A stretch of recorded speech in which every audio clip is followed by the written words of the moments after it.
Hello, everyone. My name is Rafal, and I would like to welcome everyone to my Headshot Photography podcast. Today, I have a very special guest. Felicia Reed is in the house. I'm super excited to have conversation with you. We just briefly talk before we went live. I'm extremely fascinated with your work. You do some stunning images. I did a little bit of deeper research and I've gone through your work, through your social media, just to kind of see. And I've been absolutely fascinated with the message you're sending, the reasons behind you do what you do. There is bigger story behind it, which I would love to somehow unpack and kind of get deeper into this.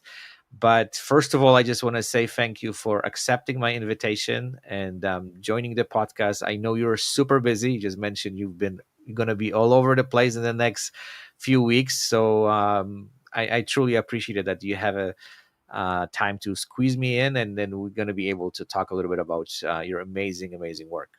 Thank you. I'm honored to be here. And your work looks phenomenal. And I'm honored that you think my work looks phenomenal because I don't think like I'm an artist or anything like that. I'm just a people person, but we can dig deep into that. But I'm Yes. honored. I'm very honored. Absolutely. So let me start, and this is typically what I'm trying to kind of get the conversation going because I see that a lot of photographers they have different path into photography. Some people start early, some people takes a little bit of time, some people have different professions and they have all of a sudden they realize, okay, you know what, I want to pursue photography. I've read your bio, and I know your story is very interesting. And there's a lot of things which happen all of a sudden, and then you somehow kind of rediscover, I would say, yourself, and you've decided to follow that path. So, could we dive into this first, and then talk a little bit about your story? How did you even get into this photography world? Yeah, whatever you want. I'm an open book. So tell me a little more about how did you get into photography? Like, what was the Yeah. story behind it? Like, I know the story because I've read a little Yeah. bit about you, but I want to hear this from you because I think there's a lot of things to unpack here, and I would love to Mhm. hear how this whole thing kind of unfold for you. Well, how I got just into photography was I was a mom. So I got married. I'm a mom and a wife. I am 28 years married this year. And Oh, so my son is congratulations! 27. Thank you. He's 27 and he turned 27 this weekend. And so the first part of his life, I was in school because I got married when I was 21. I had him when I was 22. Mind you, I'll be 50 this year. Okay. And so the first 5 years of his life, I was in school. So I missed out on it. And then I graduated from x ray school because I was an x ray tech. And I went into ultrasound school right after that. And then I had my second son. So they're 6 years apart. Hmm. And so I had time to be a mom and do things. And I wanted to be the best mom because I was trying to make up for all the time. So I got a camera and I started taking classes at church on how to photograph the kids. And I did all that thing, like I was the best. I tried to be the best of the best that I could be, just taking photos and capturing those moments because I missed out on the first one. We had Okay. very little pictures of the first one. And so that was like, we're talking 2004, 2005. And then whatever, I'm just taking pictures. And then I get better and better and better. And then I start taking classes at our local camera store, Precision Hmm. Camera, here in Austin, Texas. That's where I'm at. And I get exposed to all of these different things. And I start taking a lot of pictures of more people, that were not kids. And I was doing meetup.com. And before you know it, it was like 2010, 2012 or so. And I was like, I really don't like kids. I don't like photographing families. I didn't like my kids themselves. And today I'm starting to like them, but not as much because they're teenagers and they're boys. And I was like, I don't like this. And I don't like the way that my portfolio is looking because it was looking more of one race of woman, a young woman. So to me, in my mind, they viewed beauty as very young and it looked like this color and it looked like this body shape. And I was like, I don't see anybody like me. And I'm in my late 30s at this point. And then someone told me, they're like, oh, you'll probably like Sue Bryce, and I found her on YouTube. And that's kind of like 2012 is when my photography kind of more shifted towards focusing on women. Okay. So there's a little shifting story, and I don't know if you want to bring that up, but Mhm. there's some healthy issues which also kind of like reinforce you to Yeah. push in different directions. Could we talk a little bit about it? Because I think that was fascinating. Because like I see Yeah. a lot of people who are going through that kind of Yeah. experience in their life, and I don't want to bring someone, but I have a close friend who actually Yeah. going through kind of similar scenario with cancer, Yeah. and then like I've noticed like within 6 months like his mind shifted, the way he looks at the world, like everything is maybe not upside down, but Yeah. definitely changed the direction where he wants to go. And it seems like based on what I've read about you, that was a huge transformation for Yeah. you, and which direction you went with your photography. Could we talk a little bit about it? Yeah. And so in 2021, I was diagnosed with breast cancer. And it was late 21. And I had just put earnest money, meaning I put money to build a studio right before Hmm. Thanksgiving. And then December, I graduated with my mindset coaching certification. And then I was diagnosed like December 10th with breast cancer. Oh, And I had like I was at you were at a crossroad. It's like, do I build this massive studio that's over $500,000 when I have no idea of what life will look like? Like, yeah. well, what is my life going to look like going through chemo? But I'm very spiritual, and I have a really incredible relationship to me with God. And it was kind of an intuitive answer, like, yeah, that's what we're going to do. And you're going to show everybody how to do it. And I was like, all right, let's do it. And so I navigated cancer, and I built the studio in 22, went through 12 weeks of chemo, a whole nother year of a chemo drug through 23, 5 surgeries, still built the studio, made Wow. $376,000 part time on the side, and still built this massive beast. And but the problem wasn't going through the cancer. To me, it was my self image. I look to me very different than I did before cancer. And so Mhm. there was more of that. Who is that person? I don't like her. I want to go back to that person. So it's more like self image issues. And I Mhm. was struggling with that. And I started just to kind of be like leaning into that more in my portrait business. It's kind of like, man, this is hard. And I was having imposter syndrome because how do I coach people and empower women like, they're not their circumstances, like they're perfect, how God created them. But at the same time, I was looking in the mirror and I wasn't liking what I saw. In turn, as a mindset coach, that was affecting how I showed up confidently in my business after cancer. So my bank account would dip, or my I wouldn't want to go on lives, or I wouldn't want to show up because I didn't like the way that I looked. My hair was shorter, it was starting to grow, and I had gained a lot of weight after cancer. I didn't feel like myself. I have so many Mhm. more scars after 5 surgeries. And I just started this literally this past March, accepting like I cannot let this always be a struggle, because if it affects me, it's going to affect my business, it's going to affect the way that I show up. It's an energy thing.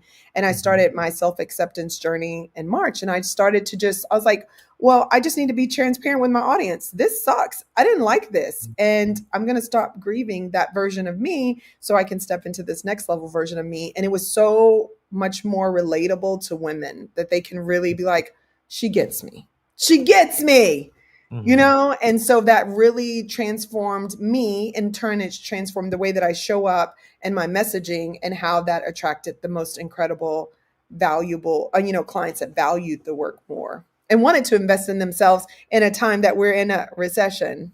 Mhm. Yeah, It's all the messaging, right? They still wanted to spend money on themselves. absolutely. So now let's kind of jump in a little bit deeper into the photography world itself. Mhm. So let's talk a little bit more about, because there's different genres of photography, right? There's landscaping, there's all sorts of different things. So what drawn you into portrait photography?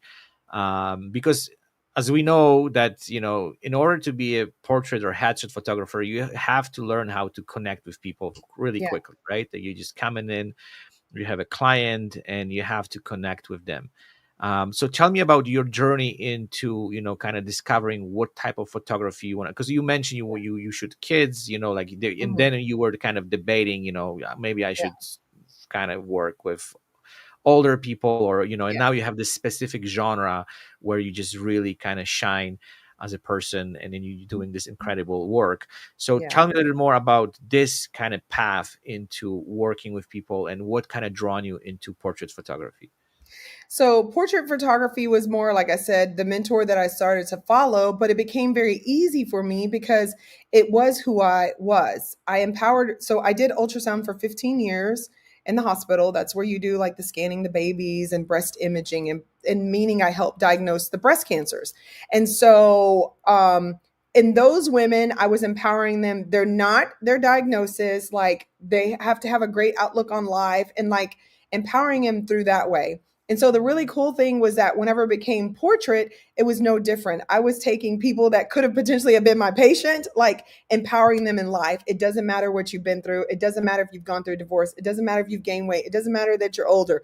Like I was still empowering them. And it was a controlled environment in a way that the photo shoots, I could take time. I could take time. I could get to know them. It was more like therapy, kind of like you have swim therapy, horse therapy. To me, it was like Felicia therapy, and I can really connect with them because I was used to already in the medical field talking to people that were afraid, that came into the hospital and they were sick and they didn't feel good, and I would pour into them and that shifted them. No different than I can pour into a client that comes in front of me. I can listen, I have incredible listening skills coming from the medical field, and hearing things beyond what they're really saying. You could dig a little bit deeper. It's like, I don't think that's the core. I don't think that that's the root cause. I don't think that's the root cause. And so when I connect, I have an incredible way of connecting with people. So when they would call me and they say, I want this photo shoot, why?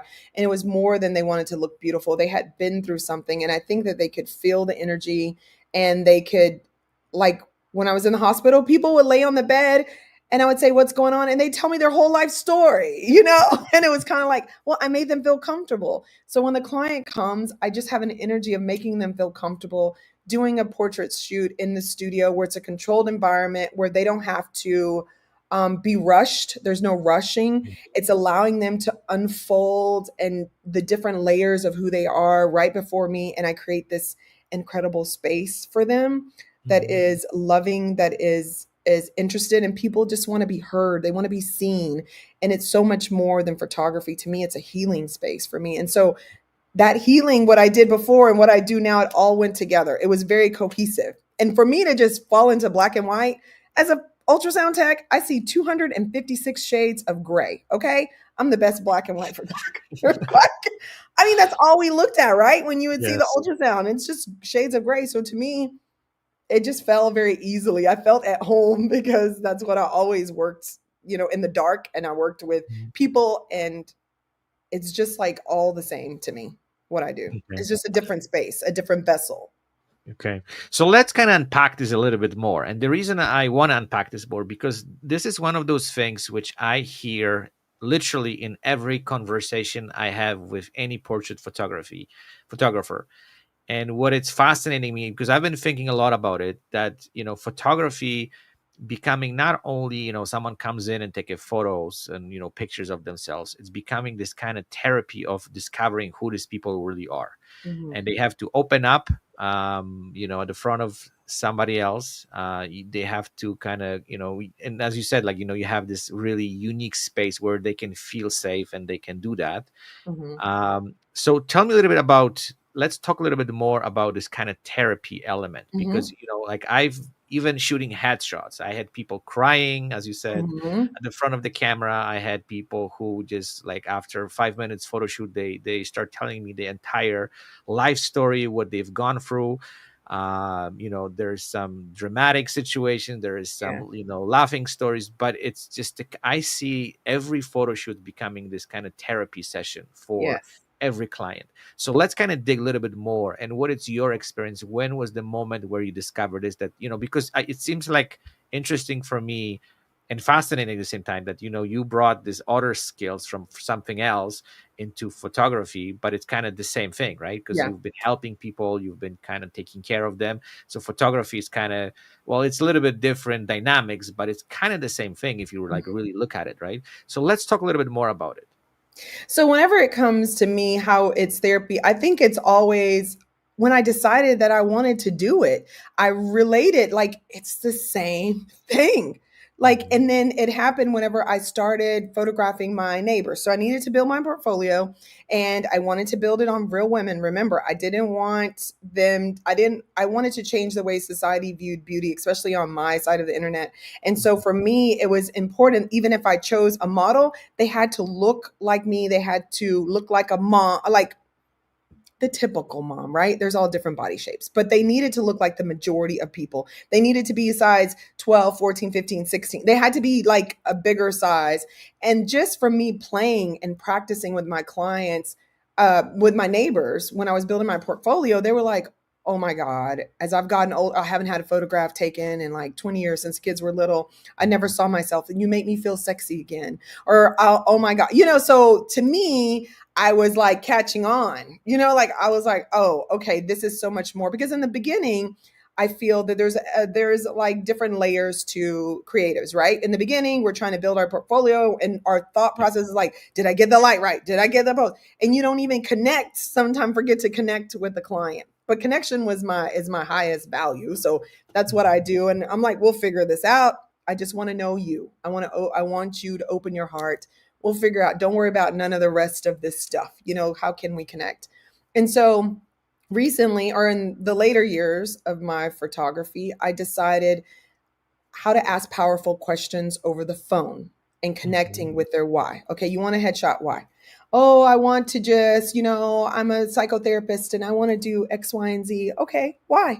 Why is that important to you? Why did you decide to do this in your life? Tell me a little bit more about you. Not like, okay, you want a headshot, it costs this much, you come in this day, and da da da da. Like people want to be heard, they want to be listened to. Tell me more about your brand. Tell me more about why did you become a therapist, and what have you loved the most, or what have you struggled with the most, and why is this important to you now? Well, I'm shifting, and then learning how we can pour as photographers into people. So one of the things that I do a lot that I think they love is like, they're like, I want this headshot because I need to update my LinkedIn.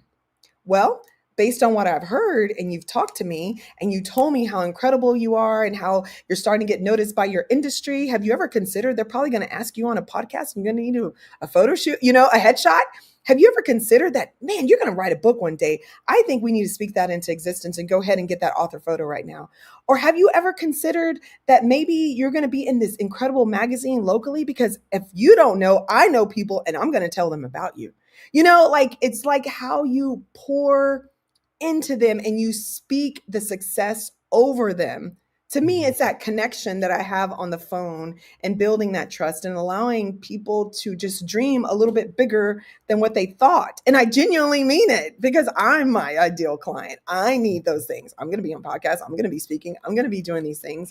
And so that has allowed me to just, and that builds that rapport and trust before they come in. And it allows me to just ask more questions. And when they get in, they trust me more. And then I can explore that and I create the space for them just to be vulnerable and to be excited, to have all the different emotions because they are transitioning in their life and they want to up level. So that's why they hire people like me and you. So we need to Absolutely. lean into that. Like they want to up level, but they're kind of like, I don't know if I'm going to be look good enough. I don't know. And then you're like, yes, you will, because this is what you said you did. And you're hiring a person that you know, like, and trust, and da, da, da. So that's kind of, I feel Absolutely. that's how I look at bringing the emotion out of people and connecting with people starts with the phone consult before they even pay Mhm. me anything. Absolutely. So let's dive in into actual session. Like I don't want to talk much about, and I know people just kind of they don't like that, but I don't want to talk about equipment, lighting, because this is the Yeah. stuff which everyone can find online, and it's all known knowledge. We don't have to dive into this, Yeah. but because I kind of also check how you work. So like your sessions are fairly long. Hmm. It seems like you're spending a lot of time with them. So tell me about the session itself, how your session looks like. So you mentioned you have the phone call first, you have some Hmm. inquiry. So what's the process beforehand, Okay. before they even kind of get at the front of the camera? And then Yeah. let's talk a little bit more about what is your kind of like way of connecting with people during the photo shoot? Because, like from our experience, usually the first 30 minutes, I'm not saying it's a wasting of time, but Yeah. this is the time where we both learning, right? I learn Yeah. about them, they learn about me, and we try to kind of like somehow find the connections, find the angles, find everything to kind Yeah. of make these people open up. So can you tell me your ways of Yeah. this whole process of getting someone into your studio and Yeah. working with them? So after the phone consultation and after I get to really learn about them and learn about who their ideal audience is, and we do a wardrobe design consultation next, they pay me and I'm like, okay, the next step is either, depending if it's a boudoir or whatever, if I hear any apprehension in my ear of them on the phone, I'm like, if you live close, I want you to come in. If they don't live close or they're very busy people, we can do it on Zoom like this. But to me, it's building the more rapport. Let them come into my space, let them fill the space, let them actually meet me in person. And I feel when someone meets me, they just, like all of the stress just falls away. And so we do a wardrobe design consultation. At that consultation, I ask them questions. If we're on Zoom, I want to know how tall they are. I want to know what size clothes they wear, especially women, because in my mind, I'm trying to get a visual of their body, and then I want to know what they love about their body, what they don't love about their body. Are there any limiting motions, that they can't move? Are they inspired? What are they inspired by my work? And it's okay, no pressure if they're not. They're just like, I trust you, Felicia. If they're inspired by anyone else. And then I want to coach them through what looks good, the way that I shoot, because I'm not the most colorful shooter. Like, usually it's black and white, but I do a lot of branding. So I'm like, I give them recommendations over the phone on what to wear. They can show me clothes. I can tell them, okay, based on what you like, based on your brand, what are your brand words? What are the three words that the energy that you want? If it's branding, what are the three words that you want your audience to feel? Like mine is modern, sexy, sleek. So my website will look that way, the way I show up online, and I coach them through branding words. If it's just a regular person and she's coming for her 50th birthday, what is the energy we taking into this next level version of us? What is the energy that, and I want to bring that energy, because what I'm doing with photos is I'm creating an anchor. So in the future, when they look back at them a year from now, 10 years from now, it will take them back to that emotion, so that it will bring that emotion back. And so after that, they come to the photo shoot, they bring their clothes in, hair and makeup artist is already there. I hire the hair and makeup artist. They're Mhm. already there. I create an experience. I have charcuterie board. I have their favorite drink. I always ask them in advance, are they allergic to anything? And I just have their favorite music. I ask them on the questionnaire, what is the music you like? I'm just not going to listen to heavy metal. I'll listen to anything else. Like, I'm just not going to do it. I'll listen to country, Latino, whatever, Tejano music. I don't care. No, no, no, no, no heavy metal. Sorry, y'all. None. Because I gotta be like hyped up too. And so I'm like their hype person. I take care of their clothes, whether in hair and makeup. I usually like to do videos, and if they're okay, I do a video interview now. Like, why is this important to you? I want you to be able to look back at this, a message to your children, whatever, because life is too short. And those videos, they run to those just simple messages. And then we just play. And if we're doing boudoir or something like that, or something they don't want to share, I always say, well, bring something beautiful that your husband can share on the desk. Bring something, maybe let's update your hut shot or your branding, something to get them comfortable with me and posing and all the things. And then we can go into the next level. And so I allow them to play all day. I don't care how long it takes. Some people, it'll happen fast. My photo shoots are blocked off for 5 hours. Sometimes it happens in 2 hours, we're done. And sometimes it may take the whole 5 hours. And usually if they take in 5 hours, we're talking $12,000 or more. Like, I'm just Yeah, saying, the longer they're in there, the more money they spend. yeah, yeah. So that's kind of how it works. Absolutely. And I So, do I'm sorry, and I do the immediate reveal. So they're there a okay. long time, because part of that, they're selecting their photos on the spot, and I deliver them within 24 to 48 hours, digitals quickly. Okay, so it's pretty quick process Hmm. to get them. Yes. Um, Perfect. So let's talk a little bit about this creative process. So, do you have like, because it seems like your work is it seems like you're pouring your heart into this. So like Mhm. when a client comes in, do you have any kind of discussion about, which direction you're going, or they just typically leave that up to you and like, okay, I'm giving myself into your hands and do whatever you want, or you giving them a little bit or also kind of say to like, Yeah, what do you like, what kind of images you would like to kind of get out of me? yeah. Are you giving them this kind of little bit of freedom, or are you just kind of holding everything and just kind of going what you think works best for them? Yeah, that's a great question. So the creative process happens at that wardrobe consultation where I was Mhm, asking them, like, what are they inspired by? What are we going for? What's the energy? Do they have any inspiration? Do they have any inspiration in my portfolio that they want? And that's when you can tell a client, well, I know you like that photo, but her body's built a little bit different than your body. You might, move this way, or we can always be inspired. And so when they get there, they kind of know, right? Because they brought the clothes that we talked about, and my dressing room is a giant room of clothes and headpieces and all mhm, kinds of stuff. And they'll be like, oh, can I use that? And sometimes it just flows like that. It just mhm, kind of flows. it I, Sometimes I can create some of the stuff you've seen. It wasn't even planned. mhm. It was random. And then another client will be like, let me do that. I'm like, I know, but you can't pull that off. Like, they can pull that off. Like, it's just different. It's not going to look the same, but we could try that, Yeah. kind of thing. And so I allow them, you know what, as long as I get whatever they need for the wall art, whatever they need for the album, it's creative play. I allow them to play. Whatever Mhm, they want is up for game in the studio. We can try it. I said, I don't know. We try it. And I love to I always say, let's do something epic. And usually that might be with lighting, something, or it may just be something epic to them that's out of the box.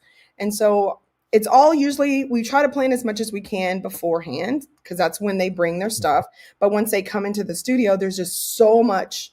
They're overstimulated sometimes because there's just so many big dresses and angel wings and hats and crowns, and I don't know if they like that until they get in there and they're like, oh, I really like that. I want to try that. So yeah. I try to keep it as simple as possible because my brain is on, how do I make you feel good?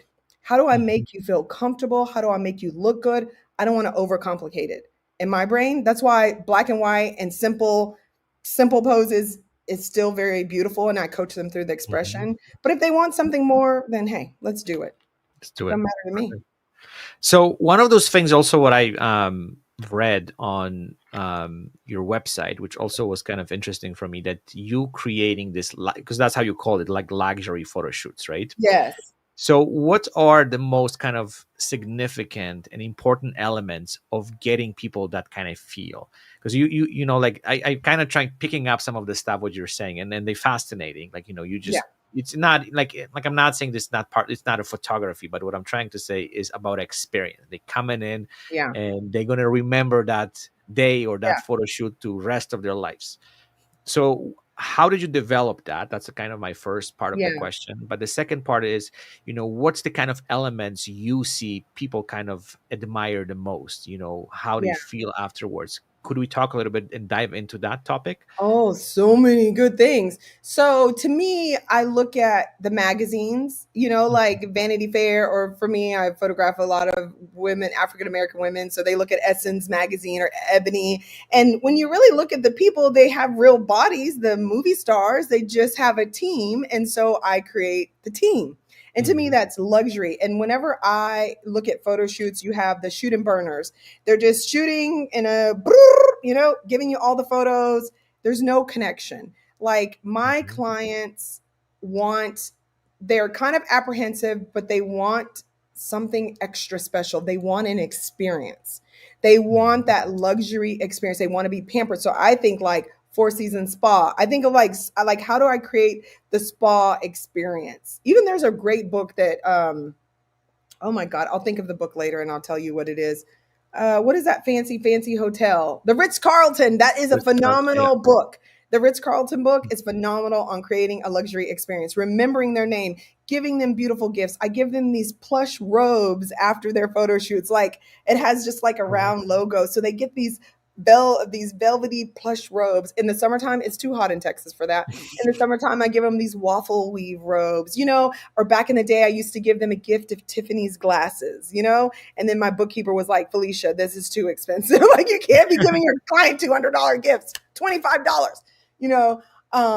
And so to me, creating a spa like experience and something that's like not your typical photo shoot that they do with their family, or the typical thing that they do, because a lot of Mhm. them will say, oh, I did this with my family, but I didn't have anything just for me, and especially having the hair and makeup artist where they don't have to go find all these things. I'm a one-stop shop.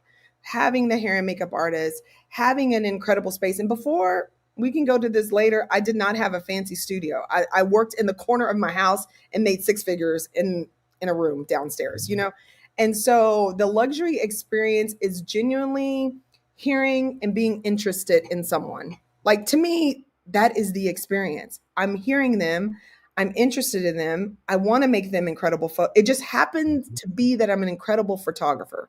So I feel that they will come to me no matter what I did, because I will Yeah. make them look good. I will make them feel good. I just happen to be a photographer.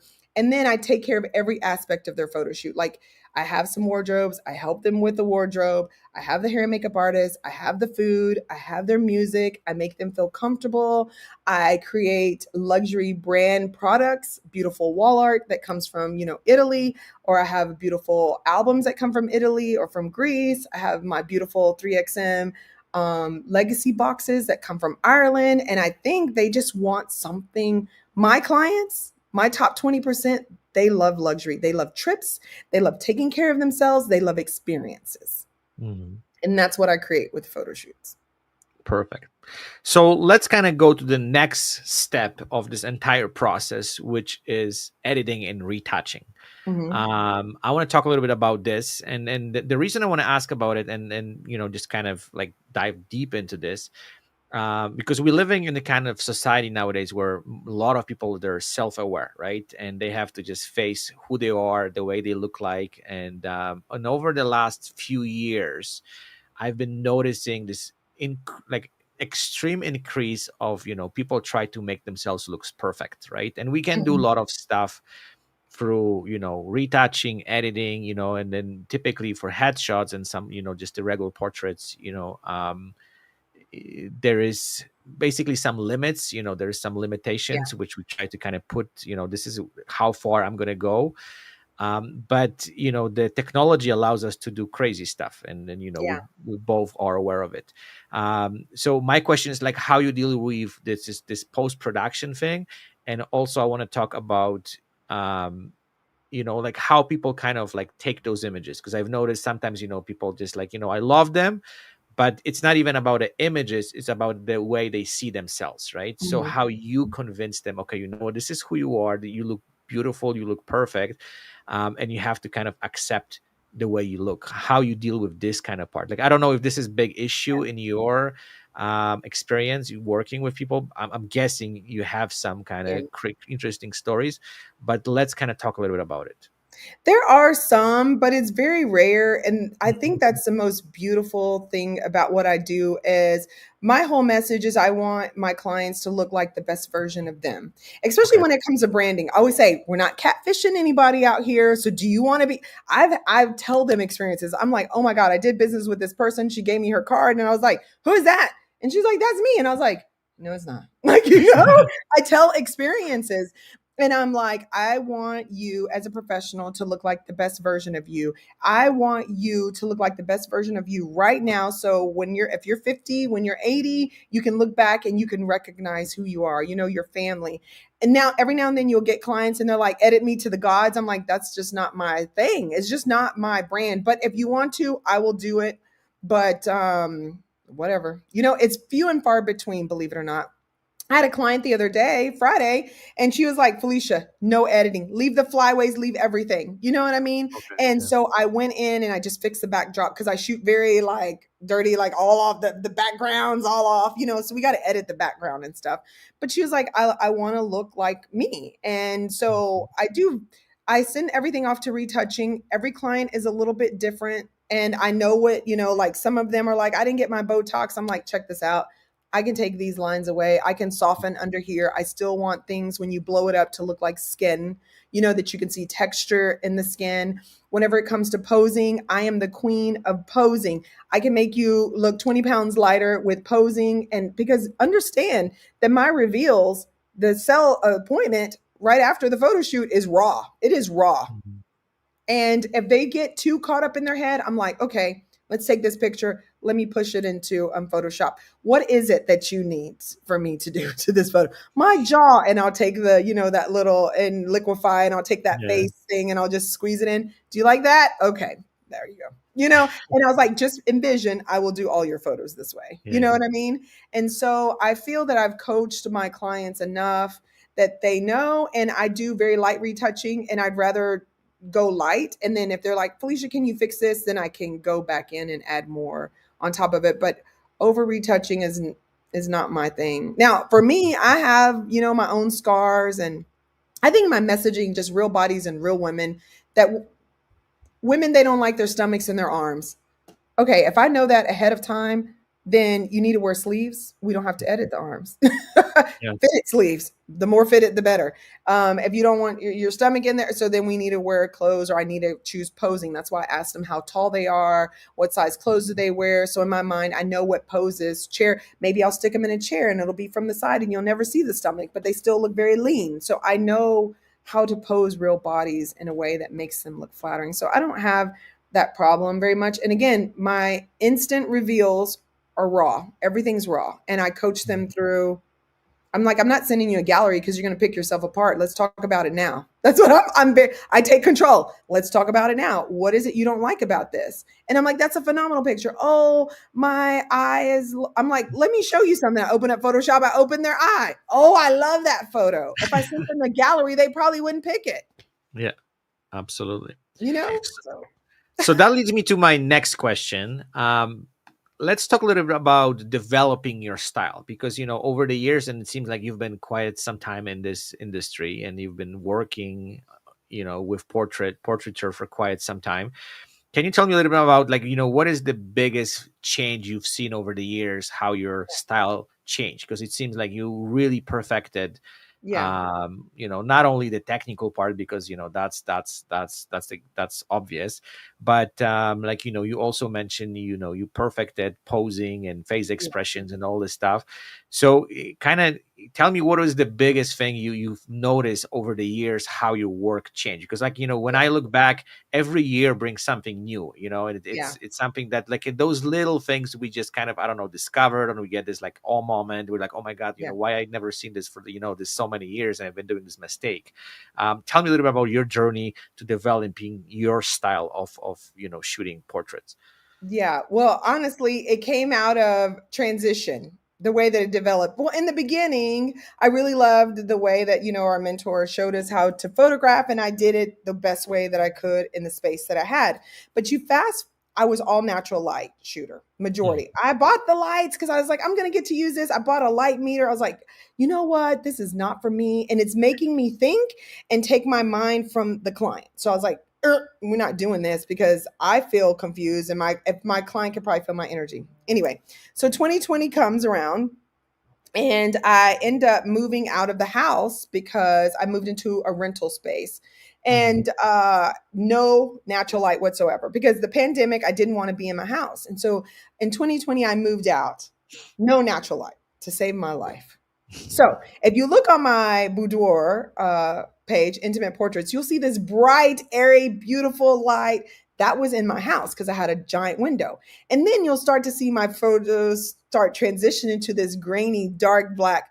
Because I had a sliver. If I turn these lights off, I had a sliver of light. And I was like, that's how it's going to have to be. And I was like, that's kind of sexy because they can kind of see their body, but they can't see their body. And they're not like, it's still exuded this sexiness. And I was like, I like this, right? So then I had to use one light. Well, I had lights. So I decided I had to use this 5-foot octabox, and I bounce it with a what do you call it? A V flat. And Mhm. in this house I was in, it was 12, 14-foot ceilings. But I think if it came down to about 10 foot, there was this arch. So it would block the top part of the light. And so when I would raise my octabox up, pretend it's like hitting the edge of our picture Yeah, right yeah, here. yeah. So it wouldn't hit anywhere else and it would like almost cut off my light like this. So then my photos look really dark and delicious. And I was like, well, that's how it's going to be because that's all I got, you know? And then I move into this, I build my next studio and I built all white walls. Like I'm like, I gotta bounce because there's no natural light, but it did have that sliver of like light to come through the window that was Mhm. perfect for boudoir.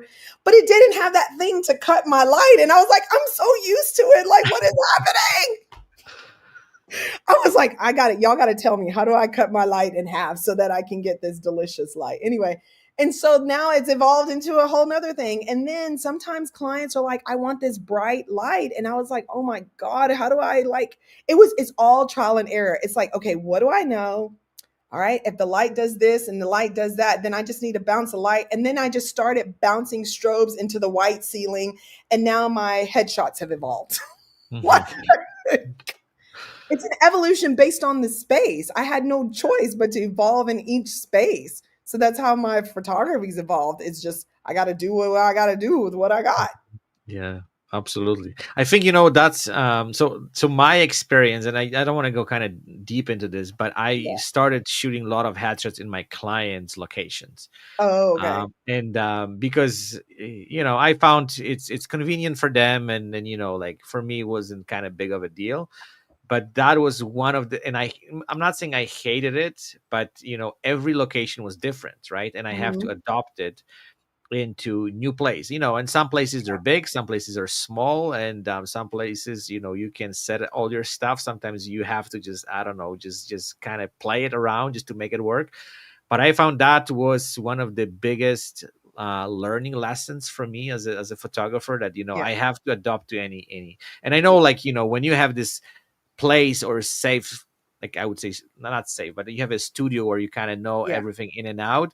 I'm not saying it's just making you like, okay, now I know what to do, and you don't really worry about it. But I think Yeah. that's what also make me better photographer and better headshot Yeah. photographer, was the fact I was just thrown all over the places. And and let me tell you, sometimes I was shooting on the front of the, like, kitchens, and try to like put some lights on the back just to kind of give Jeez. some, it was insane. But you know what, then you're just like, oh my god, this is working. And then you see what works, what doesn't, right? So like, as Yes. you said, it's evolution. You're learning things. Okay, I know right away this is not going to work, this is going to work.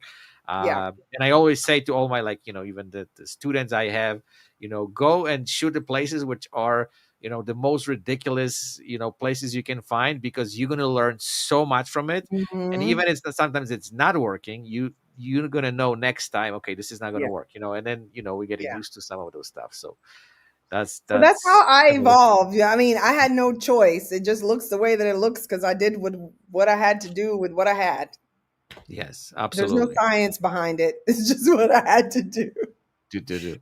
So now you're shooting, studio lighting, right? You have your Mhm. kind of own setup. So let's kind of touch a little bit about maybe not equipment, about the lighting you use, because I think that's a lot of people are interested in. Because your images, they really clean, they're really bright. Mhm. It seems like they have a lot of texture, and that they have a lot of interesting, but the cleanness, that's what I kind of see. Yeah. It's kind of the first thing which kind of, like, I don't know, hits me. So tell me a little bit more about what type of lighting you're using, and what Yeah. kind of stuff you like to shoot with. So I use when the lighting I use, especially with black and white, is more the fall off lighting. So I always use a 5 foot Hmm. octabox and I use fall off. Like Hmm. yeah, you know what that is. Y'all should know what that is. Yeah. So I don't always use direct lighting. So that and then I bounce all the time with a V flat. Hmm. I use that all the time. One light is my thing. Um, lately, even if I wanted like separate them from the backdrop, I will use a light behind the backdrop that comes from the side, so I get this extra light that lights the side of the backdrop. And then I will shoot a strobe into the ceiling behind me. Or if Hmm. I'm doing my recent headshot, see, a lot of these are kind of natural light. That's my older work, but probably Hmm. if you go towards the bottom, it's probably newer work. But a lot of that's natural light. But the other way that I do the headshots is I shoot two strobes behind me into the ceiling, and I use a Okay. highlighter thingy. Yeah. Okay. But yeah, a So lot it's of pretty these very ones soft. Like are almost all of these are natural light. It's probably when you get more okay, towards the bottom and more my black and white photos are my most recent, but all so this is now you're in natural the light. Yeah. okay. So All yeah. that's those are studios, This right? is strobe. This is fall off light right here. This is with a 1 foot, 5 foot octabox. Okay, These ones right there. Yeah. And a V flat. okay, Hmm. Yeah. okay, perfect, Yeah. nice. But if you go to like Yeah, headshot yeah, stuff it's really clean. under the personal branding section is where a lot, or the branding section is a lot of that one light setup thing. Hmm. Okay, so let me go to the branding. Or not one light, two light. Yeah, those even in on location, if they have white ceiling, I'm always asking the real estate agents. I was like, there better be a white ceiling. That's all I got to say, or I'm not going on location with you. I'm very picky, and so then I shoot two strobes, bare strobes into the ceiling behind me. Yep, that's how I get those photos. They're pretty clean.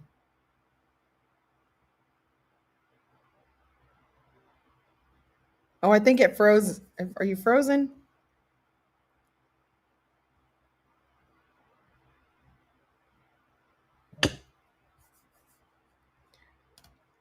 Hello. Oh, I think you froze. Oh, there you are. Did I freeze? I saw you frozen. Can you hear me Yes. now? No, no, we're Oh, back. okay. Yes, But I can. yeah, most of Yeah. them. But if I use a black background, most of the time I'll use one light, a octabox, and a V flat, or one strobe. If you see a big shadow behind them, literally, I'm just using a giant strobe shooting on a white paper. Mhm. Hmm. Perfect. No, they're gorgeous. Thank you. Really Yeah, but nice. I was saying that I tell the real estate agents that I'm not going on location unless they have a white ceiling. I was like, I need to That's good. bounce light. I need to bounce light. Like all of those real estate agents, or if it's in a house, it's a real estate agent. And I was like, I have to bounce light. That's the Yeah. only way I'm So going on that's location. only a requirement. So that's not Yeah. that bad, I guess. No, not that bad at all. Okay, so let's jump into the business side, Yeah. because it seems like I've been also checking some of your stuff on social media. You are really big into the business side of what you do. Could we dive a little bit more about maybe not prices and stuff, but how you structure Yeah. the way you kind of work with your clients? Could we talk a little bit about it? Because I know a lot of photographers out there struggle with that, right? They start with mastering the lighting and then all this kind of Yeah. technicalities, but as soon as when it comes to running a business, usually a lot of them struggle because they don't know how to structure the business, how to Yeah. make money, how to kind of make this whole thing work, and Yeah. especially if this is your main business or this is how you try to make money, you have to kind of make this work. So could you unpack a little bit and let's talk about how you work to make a living out of this and then make pretty Yes. decent salary? Yeah. And so whenever it comes to business, especially if you're a newbie, the thing is, I was in BNI. Do you know what BNI is? No. I have been at Business Networking International. Okay. So I quit in 2016. In 2017, um, I read a book called How to Win Friends and Influence People. So you needed to Yeah, meet yeah, people. right now. And then Yeah. I read a book called The Art of Closing the Sale by Brian Tracy. And I got to one of the chapters, I never finished it. And it says you need to go out and meet 100 people. By the time you've met the 100th person, you'll start making money. So I was like, hey, I came from the medical field. I had no business degree. And this is where you need to understand you don't need a business degree, you need a people degree. You need to know how to win friends, influence people, how to serve other people. I was good at that. I can talk to, I never met a stranger. So the key to me to having a successful business without any paid ads up until this point is referrals and networking. And that was the main thing. Like to me, what creatives need to know, right? I only work a part of the time, like Mondays, Wednesdays, Fridays, maybe, I don't know, maybe 30 hours a week. I don't know, maybe even less than that, really, if you think about working. So the other time, the full time job is like networking. That is a Mhm. full-time job. Nobody knows you. Nobody, you think everybody knows you, but nobody knows you. Nobody that you need Mhm. to know really knows you. So you have to get out and you have to talk to people. You have to help people. To me, visibility equals credibility equals profitability. That's what they teach us in BNI. And so, but I already had my prices structured. 3 packages, that's it. It's not overcomplicated. You can have small, medium, large. How do you want it? Just keeping it simple, because a confused mind will say no. And so I had my pricing structure. I already had my price list. I had my cards. I had all the things. And all I needed to do was go and meet people. And then as I met people, that was the best thing for me. And I think my business, it might have taken 2017, 18, 19, 2017, 2018, 20, about 3 years, really 3 years, where my business every year it doubled, and I was more known and I was more visible because I'm networking like a psycho. I rarely see a photographer out there networking like I do.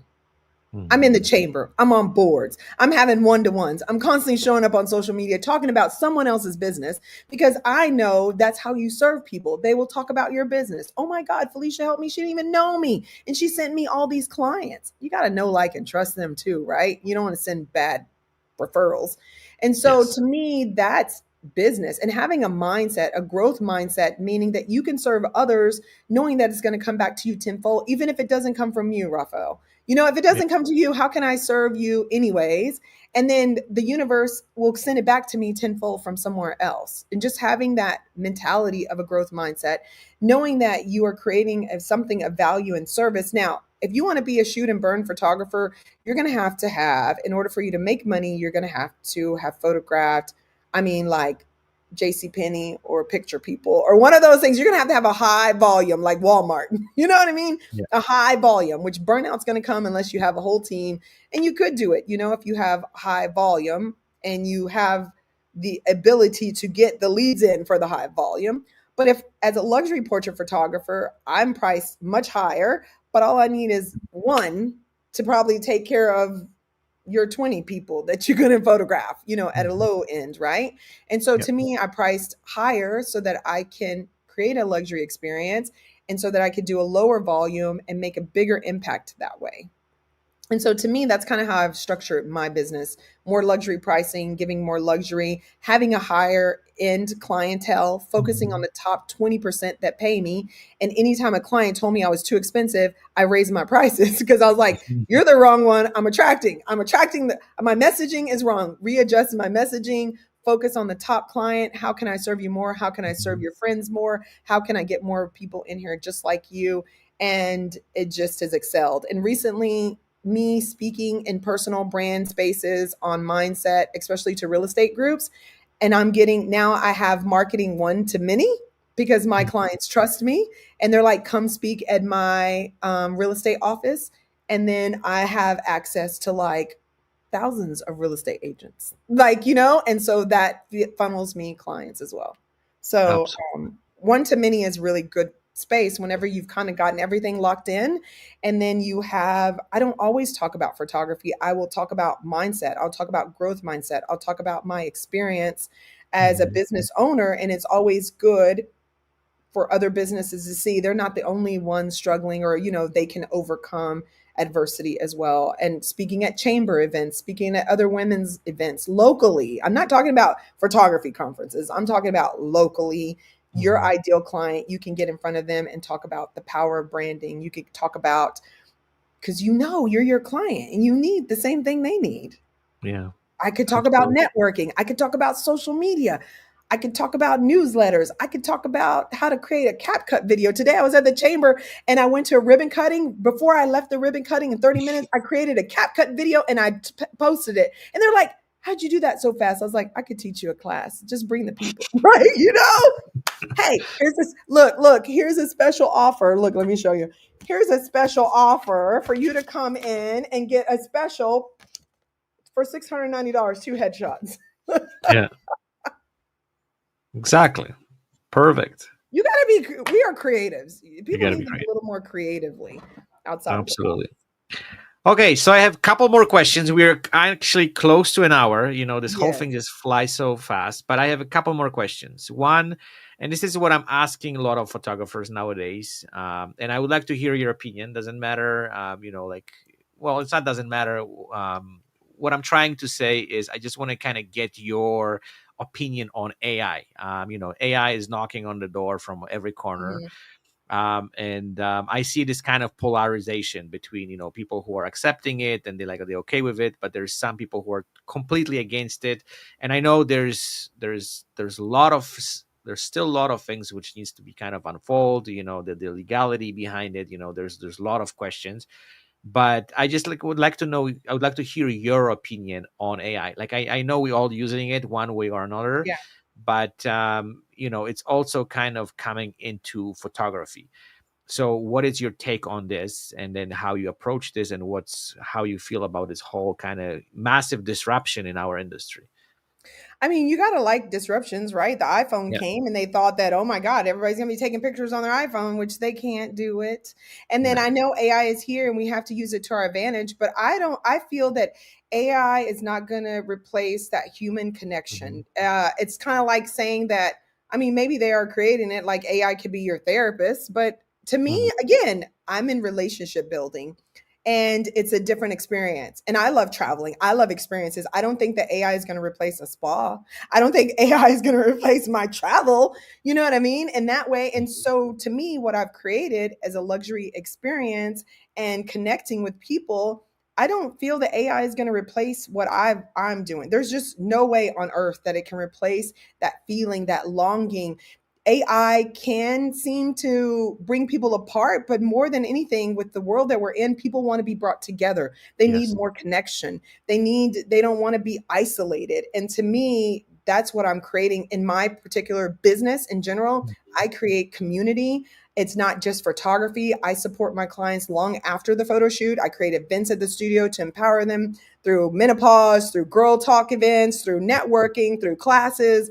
Like, how can you place that? Like, what photographer is like right now? I'm creating my clients speaker pages and different content that they need because I'm like, well, I need it. I did it for myself. I'll do it for you. Like, AI could potentially replace it. It's here now. Why aren't they using it? They just love that I give so much more in value than the money I Yeah. receive, and they like that. So I don't feel that what I'm creating now, maybe it can replace a whole headshot, but what I'm creating is so Hmm. much more. And I believe even with boudoir photography that I think people have a fear, that small fear, like, oh my God, I don't want everything on the internet. So those clients, even I have in boudoir photography, I do boudoir photography and there's some things that I'll never be able to share. So I highly doubt they're going to want to put their perceived naked photos into AI. You know what I mean? Like, you're going to want that connection.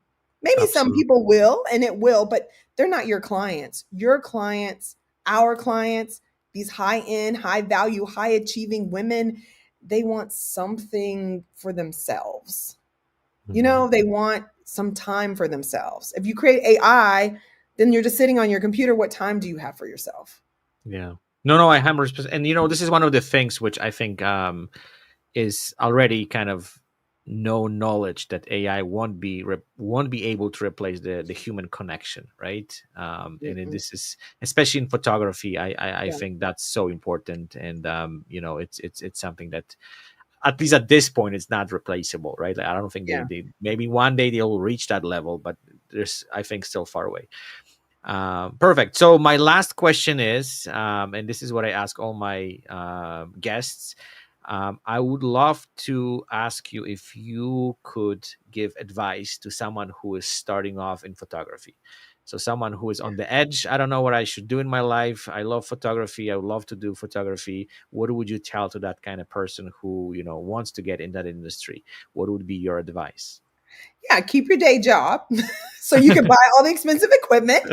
Try everything. Like, I tried weddings, I tried babies, I tried events, I tried it all. And some things I did, like, if I feel that if I didn't experience the things, I wouldn't see what my spirit and my soul needed. Like, I was like, yeah, I need more women 40 plus. I need to change like that kind of, thing in our photography in our industry. I need more real bodies. Like, I felt that. Mhm. And that's why I chose what I chose. So I would say keep your day job, find a mentor that you like, or just go out and go to meetup.com and join your local meetups and photograph the moon, photograph cars, photograph flowers, photograph whatever you want. Do it all because your soul will totally guide you. You're like, oh my God, this meant something to me. You might photograph a wedding and you're going to be like, oh my God, I had a sucky wedding and this is like so incredible to me. Or you might do this and that. You'll just know what you like and what you don't like. And you might like it all. And that's fine too. Absolutely. Keep Felicia, your day thank you. job is the key. Keep your Yes, day that's the good one. Yeah, that's what a lot of people kind of skip and they want to get right into it, right? But I agree. Before you kind of fully ready and you establish and at least you have kind of like strong foundation, then you can kind of move on.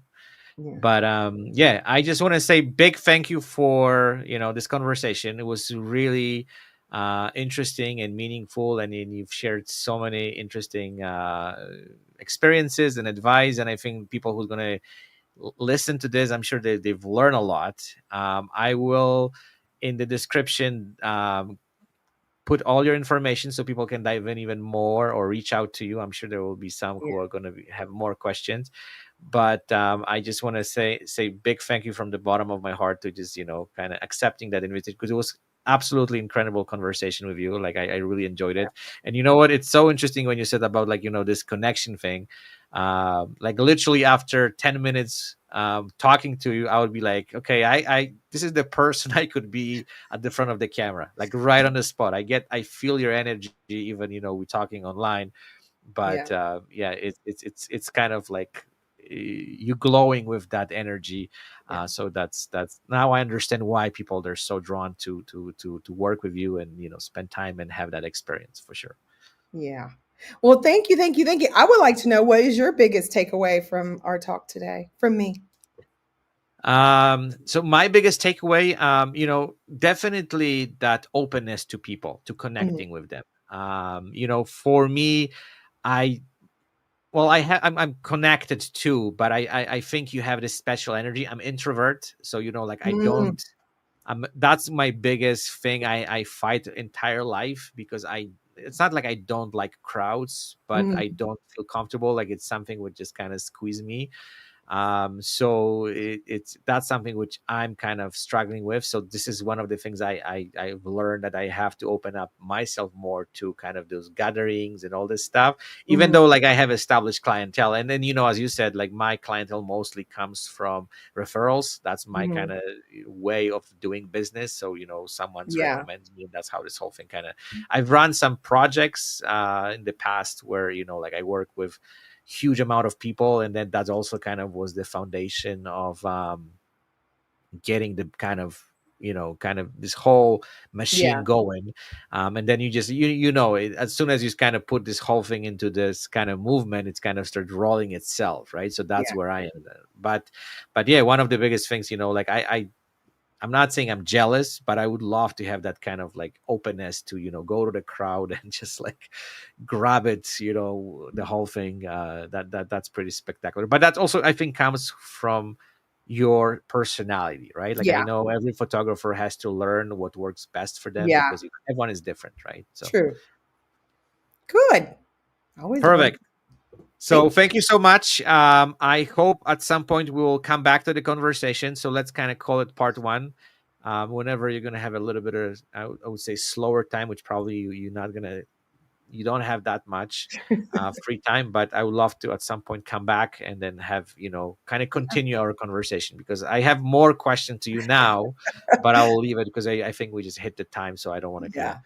Yeah. Um, Well, thank you very much. It was an well, honor. I hope that your audience finds a lot of value in that, and they can always just follow me, DM me. I know you'll put the absolutely, information out there, and yeah, just grab the bull by the horns and do your thing. We only have one life to live. Don't be scared. Try it all. That's how we're going to learn from failure.